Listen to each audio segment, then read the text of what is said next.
On this podcast, we talk to leaders, teachers, artists, and scientists from around the globe to explore how to bring more justice and mercy in our world. Today, I am so very fortunate to have the opportunity to talk with Richard Blanco. Richard is an amazing poet.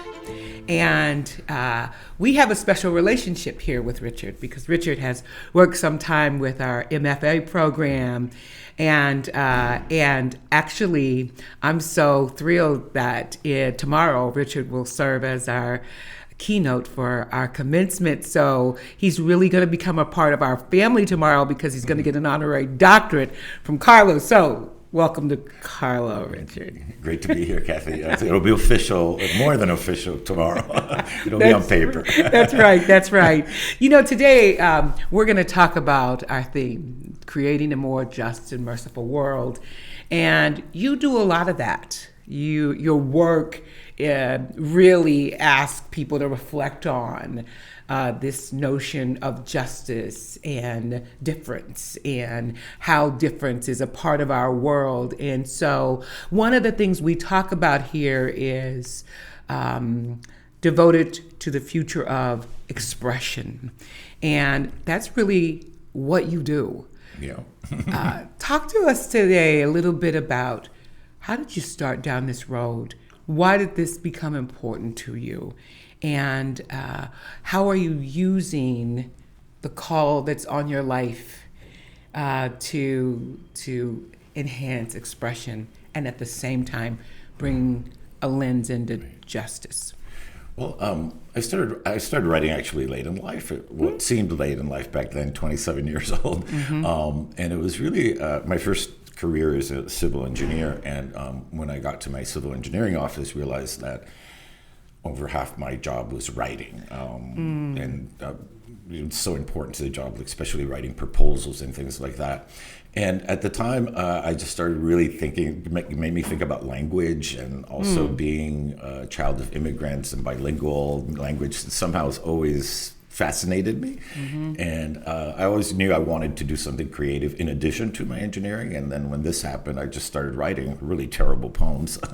but I would say to the idea of self-expression and how that writing sort of unfolded in my life. I was 27, but I was also, thinking about my cultural identity, thinking about my sexuality at that time as well.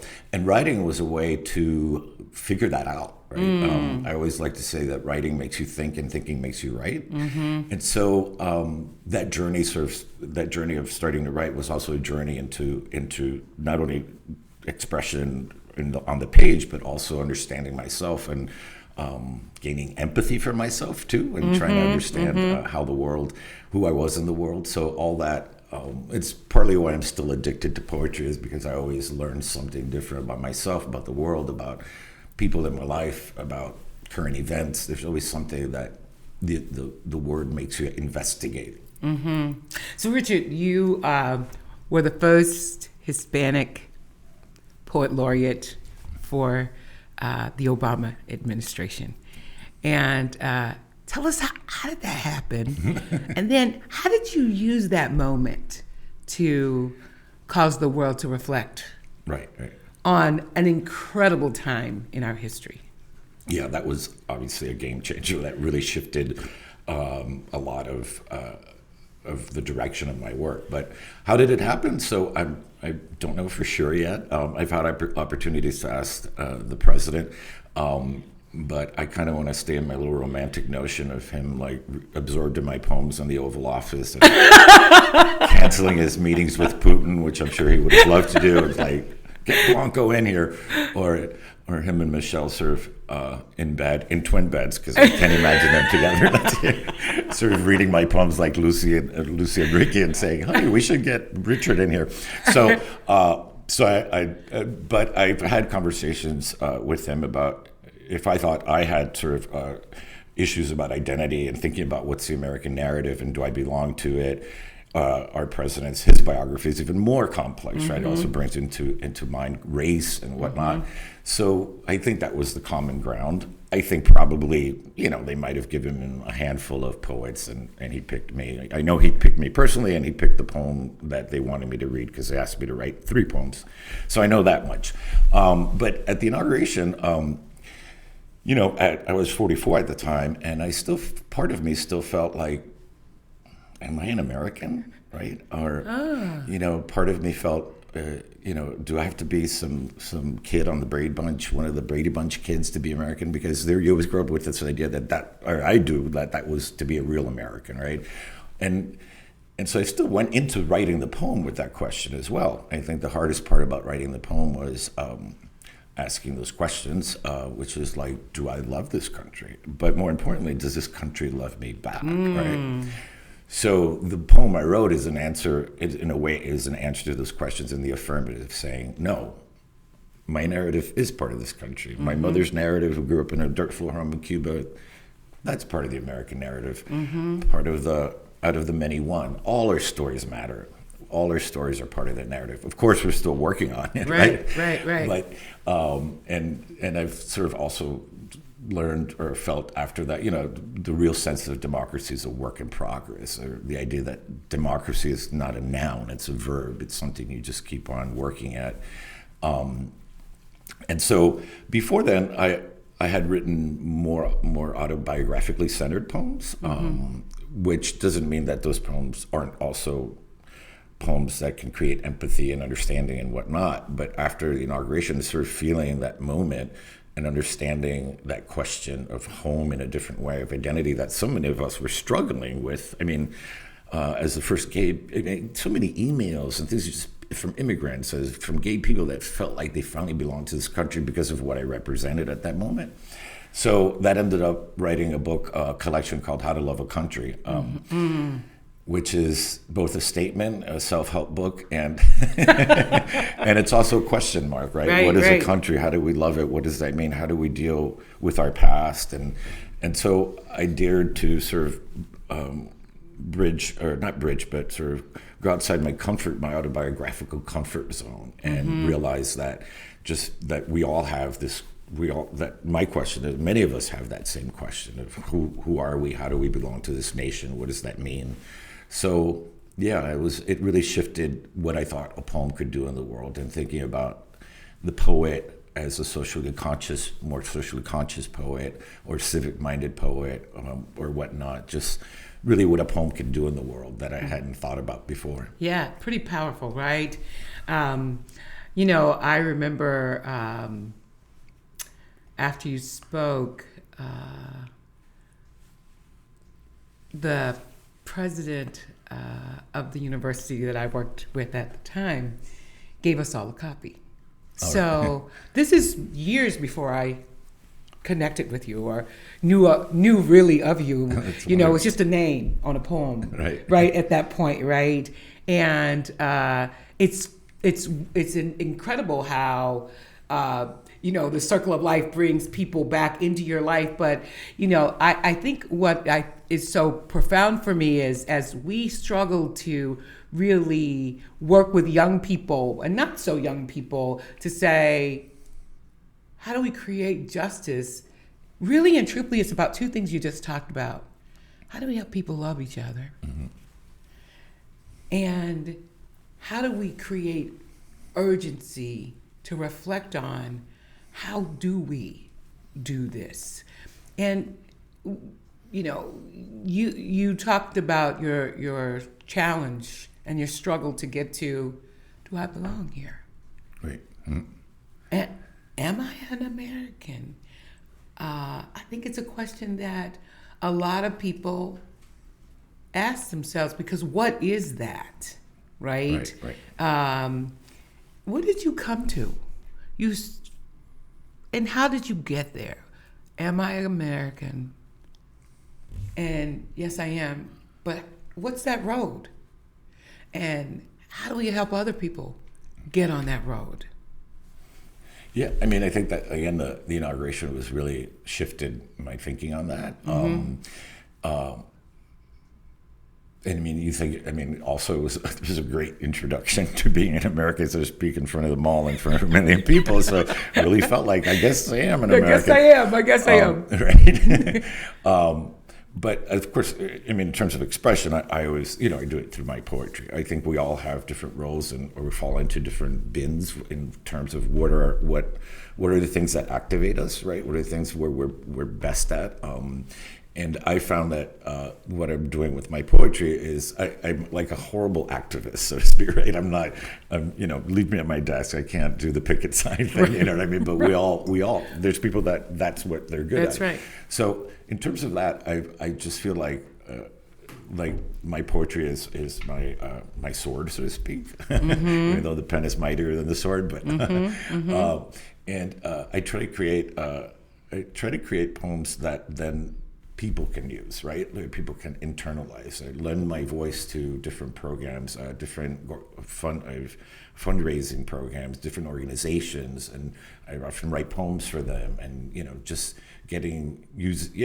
lending my voice to empower them and inspire them. Right. So I found that that's what works for me. I think also, is that what helped you to start moving? Well, of course, the experience. I mean, if you're standing in front of the President of the United States and on the mall, you gotta say, I must be a part of this, right? But how do you really get there? I'm pretty amazed at the question, right? I mean, as a African American woman, there have been many a times that I've had that question: do I belong? Do I fit? Then I've had to ask the question, how am I going to fit? Right. And I'm sure, as a man of color who is gay, having to ask the same question, but how do you get there to say, I am American. Yeah. I'm the quintessential American. Well, I mean, I think it's been a long process. I think in some ways my entire body of work has been asking those kinds of questions. As I like to say, when a poet is writing one poem all their life, and it's that central question for me. It was always about identity, home, and belonging in whatever dimension in whatever aspects that happens. And I think it's almost like scripted, because I think that moment there actually is when it happened. It was like writing that poem and they realized that. And if for those of you that might not be familiar with the poem, it serves this Whitman-esque sort of sweep of all different kinds of Americans, right? All of us sort of united, but not united, but sort of connected in ways that we don't even sometimes realize. But I put myself in there too, because I'm one of those people, I hear America singing from Whitman. That was the moment. That was the moment where I felt that connection, but also a certain charge, right? I was charged to continue that work, right? To continue that work with the poetry, to continue voicing both my doubts and my journey and my story and my realizations as to what it means to be an American, and share it with others, so that they can also sort of have their own moments, right? Right. So for all of the challenges that I have endured, all the racism sexism that I've endured, I can still say I love this country, right? Because, all you have to do is walk outside of this country to know, oh yeah, we got some problems, but why not this bad, right? Have you come to that conclusion? Very much so, yeah. Okay. In part of that is being I'm an immigrant by 45 days. I got here when I was 45 days, but I grew up in an immigrant family, Cuban immigrants, plus a whole huge, close-knit, exiled Cuban-American immigrant community. And as I always like to say, my mother's more of an American than I could ever be, because, she left Cuba. She left her entire family behind in Cuba, 7 months pregnant with me, goes to Madrid, has me. 45 Dailers, they emigrated once again, but she's really that leap of faith and belief in the ideals and the promises of this country. She never lets me forget that, right? And so the perspective also that they always bring to the table of what they had to go through during the communist revolution and how their lives changed. So sometimes I know when things are bad, sometimes I feel like saying, you ain't seen nothing yet. You know what I mean? Like the stories my mom, and it's scary because some of what we're going through right now, like the writings on the wall, right? Exactly. But I just feel like that kind of real patriotism has been imparted through me, through my family and my community.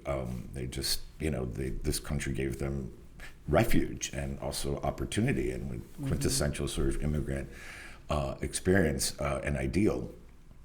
So that's true as well. And I also, in a way, I don't have another country either, right? But often when things are bad, for example, where I teach right now in Florida, things are bad. And I know that they're trying to make it bad to leave. I'm just going to go get a job in New York. And I'm like, That's exactly what they want me to do, right? That's exactly so I'm going to stay in there to, democracy is a verb, right? So I think that keeps my love for this country in a weird way present, is the idea that we have to work, right? There's work to do. So it's a bit ironic, but yeah. So we're being attacked on every side with this issue of diversity, equity, and inclusion. And when people even hear me saying, I'm fortunate. I work at a university where our goal is to create a more just and merciful world. That phrase is almost taboo in some places right now. And but you're in Florida, right? And that's a tough place for these topics. How are you guys managing that? And how are you creating students in your space to really speak up for justice, to speak up for those who cannot speak, and for those who don't feel like they are a part, for the disenfranchised? Yeah. So I teach at my alma mater, so it's twice over. I got both my engineering degree and my creative writing master's. So it's a really special relationship I have with the university, and I think with the students, even though we're a generation or two apart. But so I should say also it's in Miami, so that is a bit of a bubble, and so it's a little bit better because all my students, 98% of my students are other, of color, of other, so that helps. But how I try to show up, right, is so I'm a graduate of that same school, so I understand they're working. Most of them are working class, first generation immigrants or immigrants themselves. So I try to show up in that way, supporting them and thinking about their stories, making sure that they understand through the writing, right? I teach creative writing and U.S. Latinx literature, so letting them to understand their representation in this country, helping them to express themselves and their doubts as well through creative writing, to get them to think about those topics. So I think that's the work I'm doing with them. I couldn't imagine, there are a million places I could teach, right? But I feel myself sort of mirrored, and I feel like that's a great place for me to give back, so to speak. Both, I guess, as a role model, but also I get them. I grew up in Miami, 3 blocks away from the university. Oh wow, that's cool. So I feel like there's a sense of mission there beyond that would go beyond just sort of teaching. I try to have that empathy, that understanding, that would hopefully let them graduate feeling much stronger about themselves and who they are in the world and their capabilities to change and do good in the world. So we are now at a time where higher education is just being attacked, and the value of it, the return on the investment of it. You and I are sitting here as recipients of it, right? What should we be telling young people right now? Because they're confused. Should they go to college? Should they not go to college? If they don't go to college, where will they have these conversations? And what will it do to our world, our society? Well, I think at least in the context of the subjects that I teach, or the courses I teach, it's especially a big question for them, because these are English majors, creative writing majors, and so again, in Miami, being more traditional immigrant or households, like, English? You're going to study English? Don't you know English already? So they do have a lot. In my particular case, I think they have a lot of doubt in with the humanities, especially, and creative writing, and that I have to prop that up a lot. And I try to show them a path of some kind to negotiate that, that life, you can figure it all out, right? Or that's what I did. But yeah, they seem to have much more, not only doubts, but also, at least in my school, very working class families. It's harder these days. So like, some of them, I have to do outreach. I'm like a little Cuban grandmother. Like, I'm like, hey, you didn't show up to class today. What's going on? I'm just making sure that that I understand, that I have empathy, but also that how important it is for you to show up. But yeah, definitely. In my case, I always also make the argument about how important the humanities are, so that they understand that what they're doing matters, that this world would be a much more fair and just world if everybody really paid attention to the humanities a lot more, and to get them to see that the chances they're taking by being an English major will have it's important work. I think that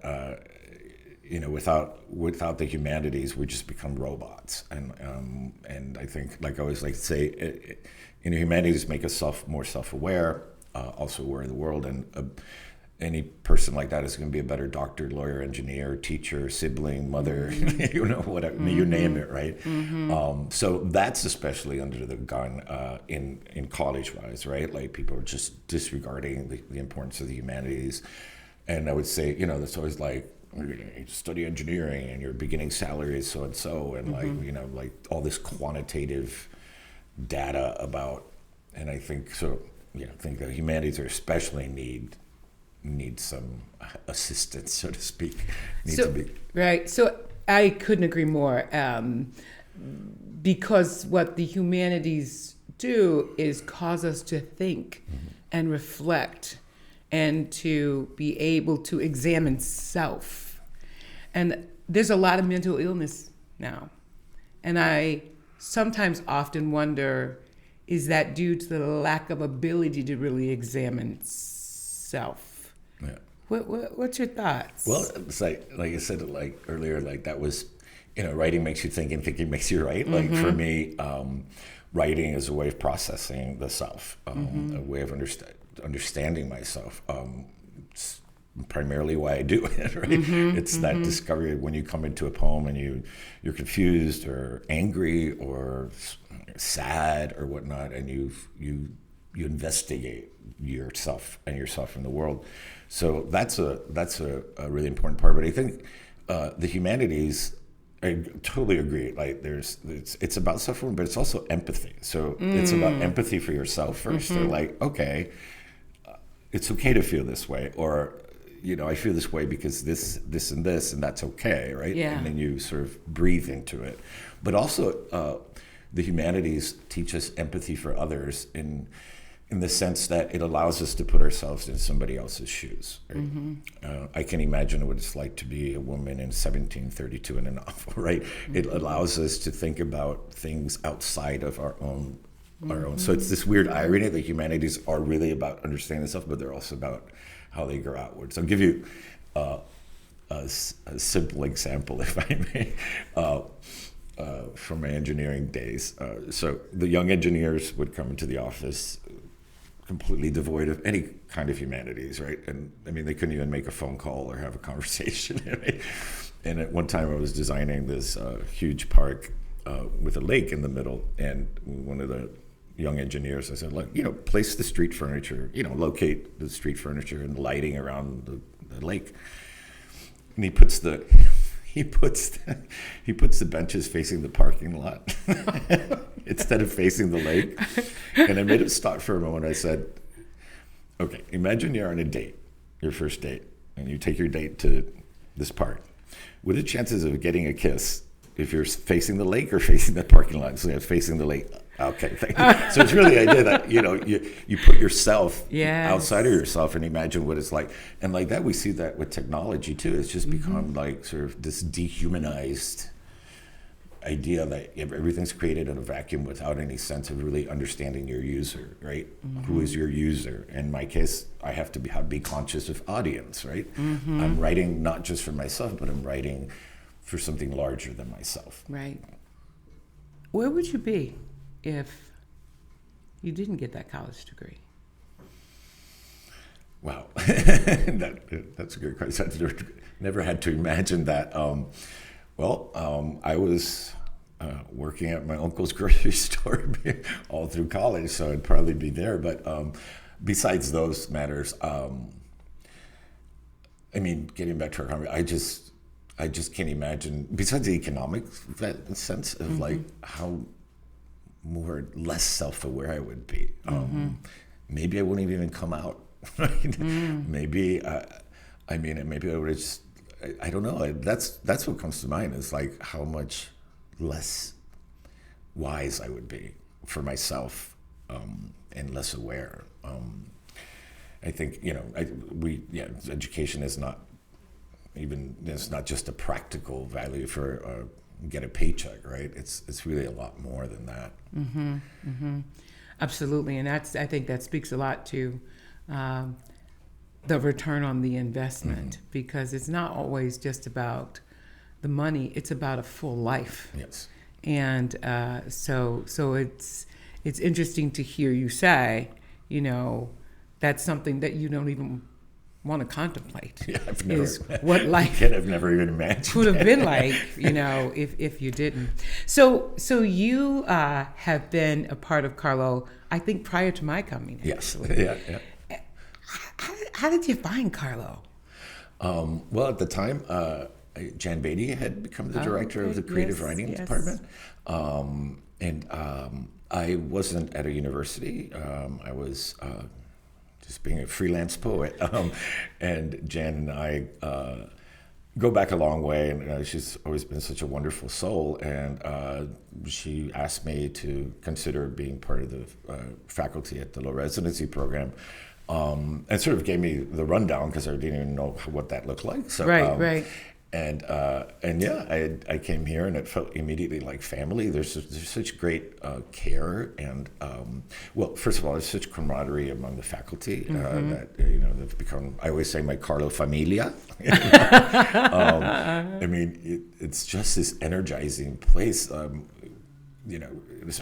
all the readings and sharing of work, and then the students. Well, there's also the Mad Women in the Attic, which is just an amazing, groundbreaking, program that, in a way, is part of the law residency program.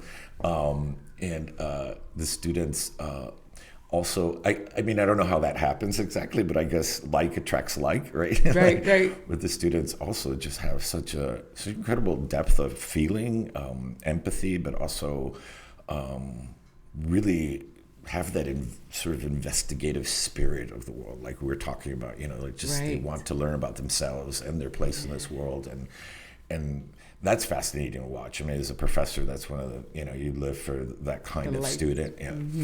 Yeah. So I mean, we just have it's just been wonderful, the bonding. It's more like a feeling than anything could put a finger on it, but it's a family. That's right. And the students, I had the opportunity to participate in the residency in Ireland. And I was struck by the fact that the students are not who you think they are. They're lawyers and doctors and teachers, and they come from all walks of life, right? Yeah. So what's that like to work? That's a very different population that you work with normally, right? Yeah. Yeah, usually, in a more formalized or rather an in-person program, or Right. full-time program. You usually get younger students who come straight from undergraduate Right. programs. That's fascinating because as an engineer, I kind Right. of did the same thing. That's right. I like showed up to creative writing. I'm an engineer. I'm like, I don't know what I'm doing here, but Right. I just think it's they have also incredible life experience and life stories that I think adds to a certain maturity for the program, because that helps. But also that's fascinating because I think it was Hemingway said something like this: you got to have something to write about. Right. That's Go on a right. safari and then write a book. So what they bring to the page. Outside of it, sometimes poetry can become very sort of insular or very too academic, or sort of it doesn't. We're talking about empathy, right? And I think when Right. people have gone through stuff and different experiences, they know how to relate those experiences and then create something within themselves but outside of themselves that their work sort of welcomes the reader in as well. Right. So you've got a book out, brand new book, Homeland of My Body. How did you come up with that topic? So it's really interesting. The question, again, at the center of all my work is home, belonging, identity, whatnot. Right. And asking what home is like asking what's love. It changes as one changes or circumstances change. And so partly it was the pandemic. Partly it's turning middle age, but I'm starting to. The pandemic made us reevaluate a lot of things that we took for granted, including absolutely. What is home, right? Yeah. So suddenly, home. We realized that home was not just your home, but like community, because you couldn't be outside, you couldn't go to the grocery store. Right. So anyway, like that, so many things shifted in me, and I'm just realizing that. Why it's called Homeland of My Body, that I've never lost a home. That all my homes exist in the sum of my experiences, in my memories, in my body, right? Like figuratively in my body, and that I carry those with me everywhere. And so it's another evolution of what that means, what is home, what is belonging. It's also somewhat of letting go of that egoic question of home, which I think can be problematic, right? That sense of, I need to find the perfect life, the perfect home, and that's it, like I insist on I'm gonna move to so-and-so, and that's gonna be my perfect life, right? And I think, so it's also really thinking about that. And I think it relates to also sort of the socially conscious poems, in the sense that, yes, we don't have a perfect country, we don't have a perfect state, but there's work to do, like you said, to those that much is given, right? So it's letting go of thinking about, that idealistic sense of home, but really understand that home is something you carry in you, and home is something you also work at, keep on thinking about, right? Yeah. Well, you're such a superstar here, right? I've run into a few of your mentees and folks who work with you, and when I've said that you were going to be the commencement speaker, they were like, "Oh my, I'm so excited! That was such a great choice," and I could not agree more. And even though it's interesting, you talk about that family feeling, because even though you and I, this is the first time you and I have got to really sit down and really talk to each other. I feel very connected to you because of everything everybody's always telling me about you. So I am again so thrilled that you are here, that you are so committed to working with our students, and that you're committed to what we're trying to do here. Certainly. And that really is to make a difference in this world. And you're doing that through expression, and you're helping others to do that as well. I say all the time to our students, to whom much is given, much is required. Yeah. And I feel like you are meeting the requirements. That's great. That's great. Yeah. Thanks for being with us, Richard. Thank you, Kathy.